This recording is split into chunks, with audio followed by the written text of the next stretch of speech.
My name is Zahira. I am 52 years old and I've been a Muslim for 20 years. I am British. My mum and dad weren't practicing Christianity at all. I took myself to church for the choir. I liked singing. So I went to choir and went there for about 3 or 4 years, but I didn't really believe in God at that point.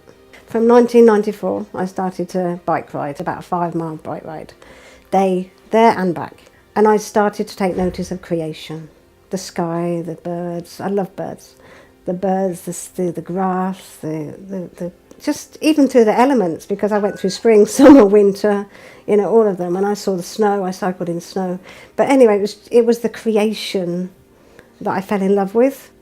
And I started to understand that there must be a creator, that there must be a God who made all of this. That went on for about 2 years. And I started to think that there must be some rules and regulations, something different, because I was still drinking alcohol at that point. I was actually smoking at that point, but I realised that I needed some goals. I needed something to give me some rules, which I didn't have. So I started to look at faith. I started to look at religion, and I went everywhere that talked about God. I sat with Christians who I'd heard before. I sat with Mormons. I went to Jehovah's Witness meetings, where I felt very strange. I felt very unaccepted.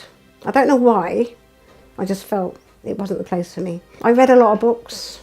The Jehovah's Witness gave me a book called Search, and I've still got it. And it's got every faith, even faiths I've never even heard of, in that book. And I read the whole book. When I came to Islam, I stopped.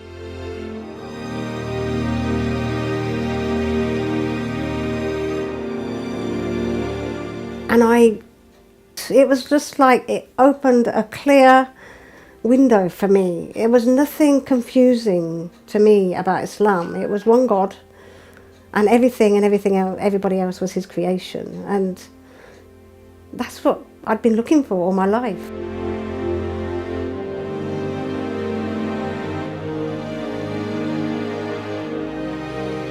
I started to talk to Muslims. I spoke to a couple in London who I actually took my Shahada with. They gave me more books, more tapes. I started to listen, I started to read. And I listened to a tape by Sheikh Khalid Yasin called The Purpose of Life. I was in tears when I listened to it. I was actually travelling at the time. I came home that day and I rang the people up that gave me this tape, and I wanted to take my Shahada there and then. I took my Shahada, I cried like a baby. It was as if I'd gone home for the first time in my life.